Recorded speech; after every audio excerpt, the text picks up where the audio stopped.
皆さん、Sean です。Hey everyone, this is a special episode. It's an all-English episode. Sota is very busy at the moment writing his papers, and also the Osaka government has asked us to refrain from going out as much as possible. So we figured it might be a good idea today just to try an all-English episode for a change. I know that Nate used to do all English episodes all of the time, but this is my first one. I'm not sure if I'm going to be able to do full English episodes all of the time, but it's the end of the year, Christmas is coming, so this is my Christmas present to you guys. So that means that we're going to be trying some native English phrases, maybe some vocabulary. I'll try and do some spelling as well, because I know that Sota loves his spelling, so even though he's not here, I still have to do the spelling maybe.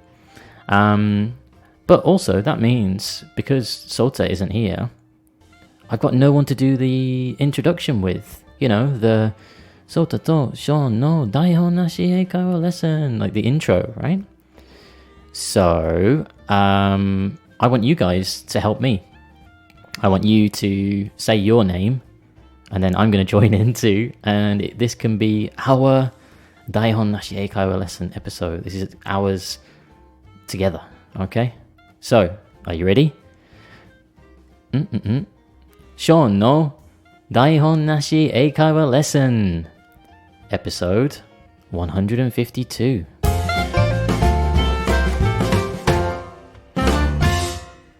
Okay, yeah, that was nice. Yeah, I heard a lot of names there. I heard a Hitomi, I heard a Hideo. So yeah, good job. Well done. So what is the topic for today? Well, today's topic is the end of 2020. So today I want to look back and talk about this year, some of the things that are different maybe with Western culture and how we celebrate the end of the year around this time. So to look back means to review or remember the key points of something. So I think the main thing, and I think everybody will agree with me, that 2020 has is the coronavirus, right?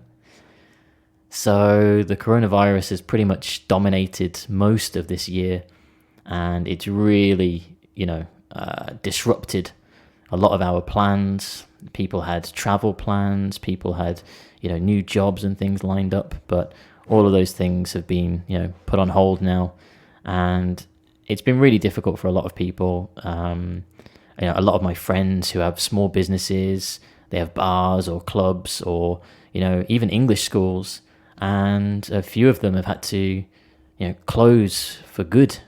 So two key words there, dominated, D-O-M-I-N-A-T-E-D. Dominated means to have full power, full control over something. So the coronavirus has dominated this year. And disrupted, D-I-S-R-U-P-T-E-D. If you disrupt something, it means to interrupt or to make problems for something. But how about all of you guys? It's been a tough year, right? But I think it's really important in these tough situations to remember what you have, and to not take it for granted.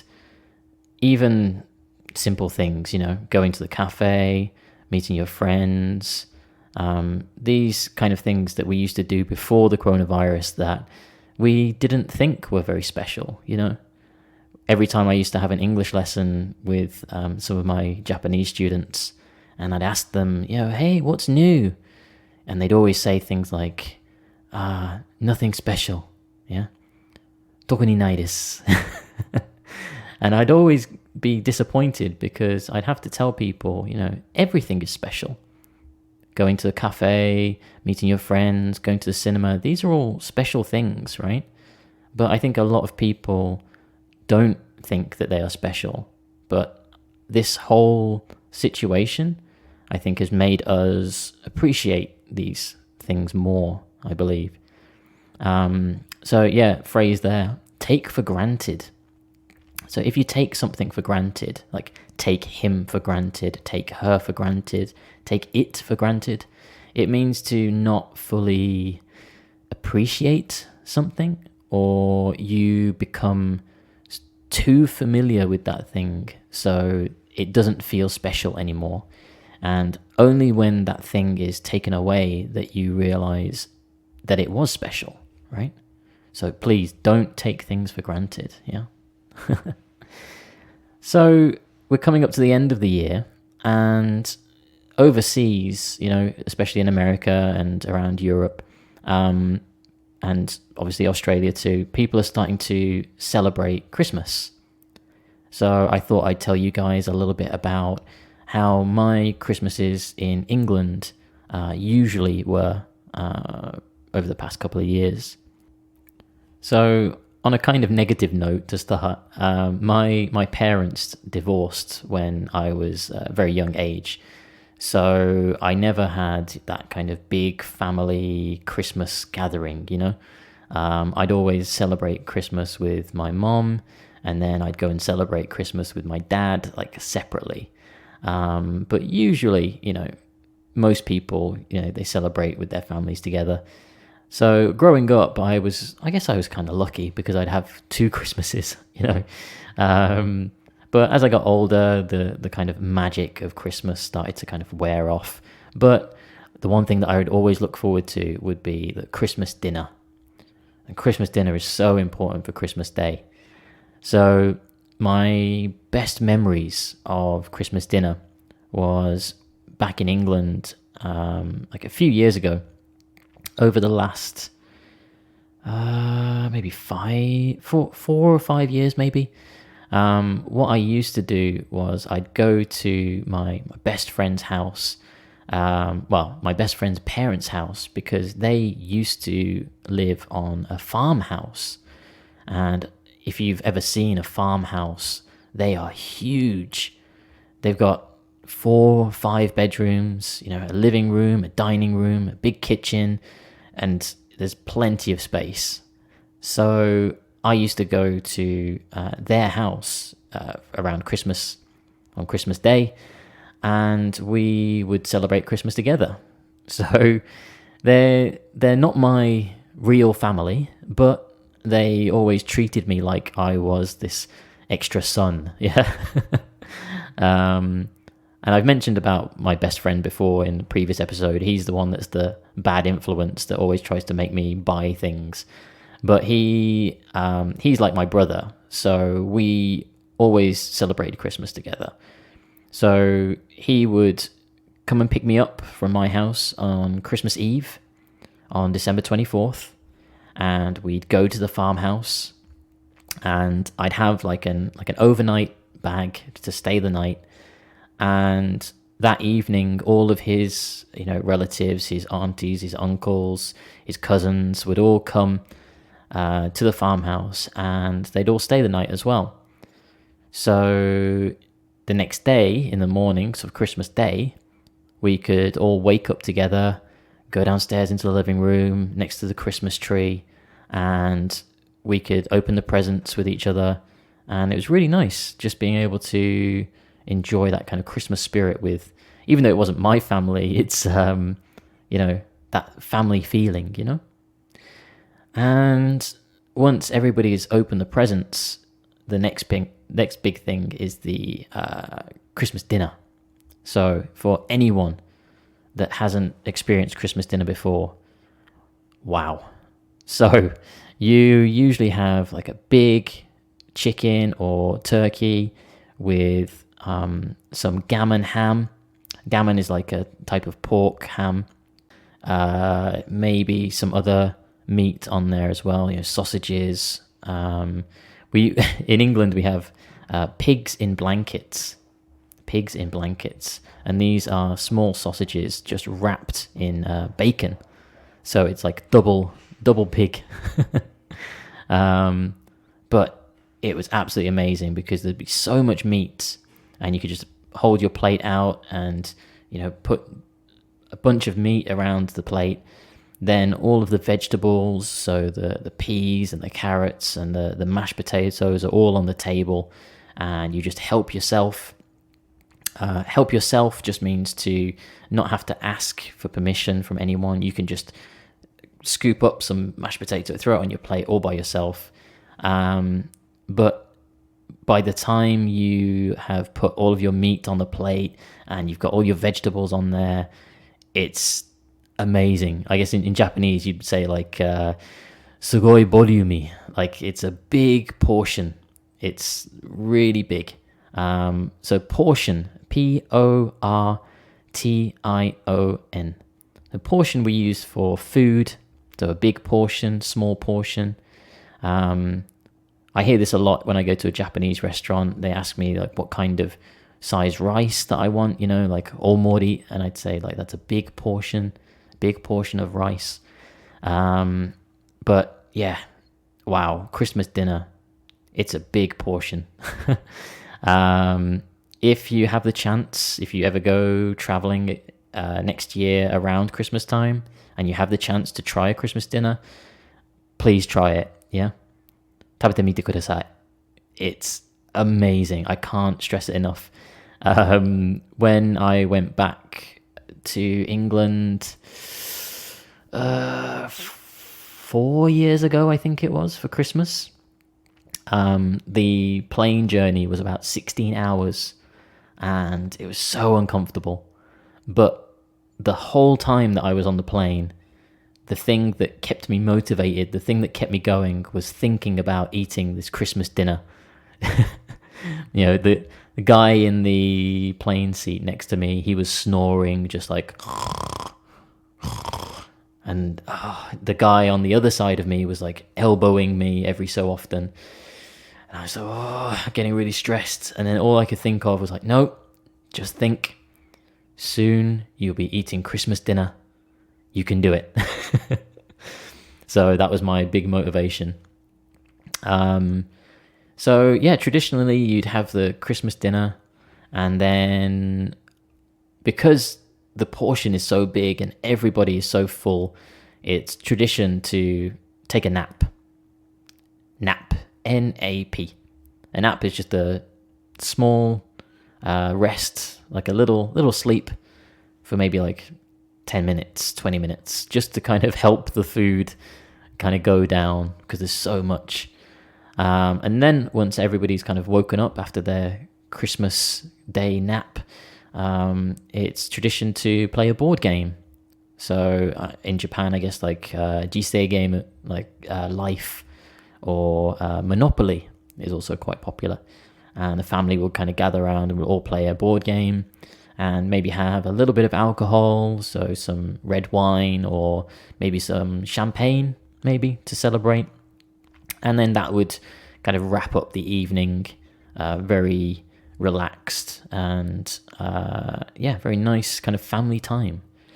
And so then the next day would be Boxing Day. Boxing Day is always recovery day, I think, because everybody is like so full and so tired from the day before. So Boxing Day is that day that we can take it easy and relax. But these like 2 or 3 days, so like Christmas Eve, Christmas Day, and Boxing Day, I was kind of sad when I moved to Japan because these are not national holidays for you guys, right? In Japan, this is just a Wednesday, Thursday, Friday. It's a normal day, right? So I kind of felt a little bit sad when I'd look at Instagram and I'd see all my friends back home eating Christmas dinner. But in Japan, it seems like that Christmas is a time for couples. It's a very like romantic couples holiday, right? Is that right? Or am I wrong about that? The image that I get is that everybody is kind of rushing to find a boyfriend or girlfriend or a partner, and I don't know, it feels more like a Valentine's Day.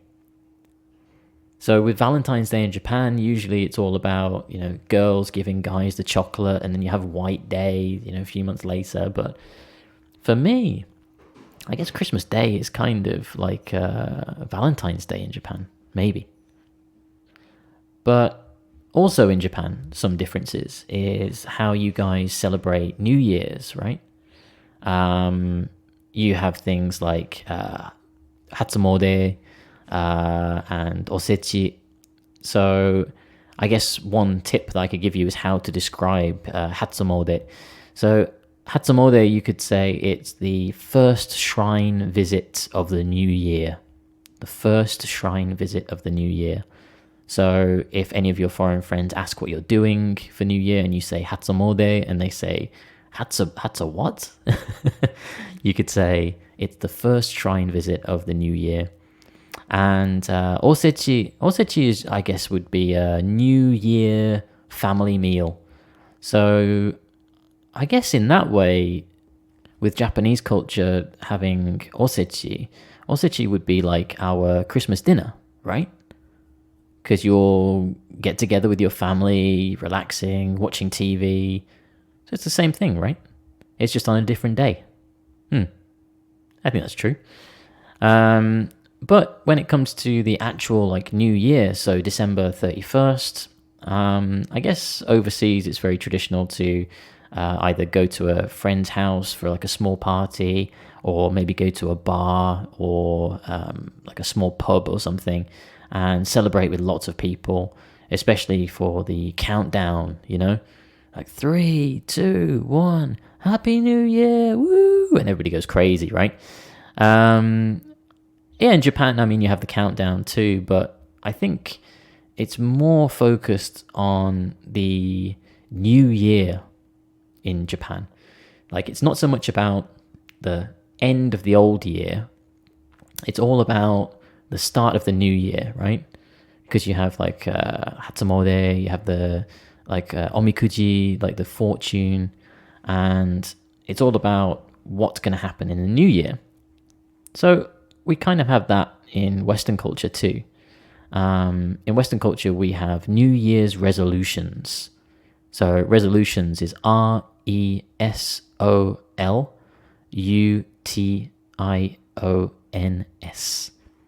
So a New Year's resolution is a decision, like a strong decision, to stop doing something that you did last year, or to start something new for this coming year. So for example, my New Year's resolution is to blah, blah, blah. So I wonder, do you guys have any New Year's resolutions? If you have, let me know on Instagram what your New Year's resolution is. I haven't thought of what mine would be yet. Last year, I think my New Year's resolution was to study a little bit more Japanese, and I stuck to that. So I'm doing okay. So I need a new New Year's resolution. Maybe to exercise more? Yeah, I think maybe try and become more healthy. Try and stay away from junk food. Yeah, so my New Year's resolution is to eat less junk food. So how about you guys? Let me know what your New Year's resolution is. And yeah, I guess that's about it for today. I hope you enjoyed this all English episode. It felt very weird doing it without Sota, but hopefully you got something from this. So, はい、今日のエピソードはいかがでしたでしょうか? I know Sota always says that, so he's not here, so I had to say it for him. But yeah, let me know in the comments on Instagram. We've got a new Instagram page, which I'll put the link in the description. You can go to that page and leave your comments on there. You can follow me on Instagram if you want to, Sean Bradley 1986, SeanBradley 1986. And you can leave a comment on my profile or drop me an inbox message, whatever. Just let me know what you think. And yeah, this is the last episode, so I guess I'll see you guys next year. Look after yourself and Happy New Year. Bye.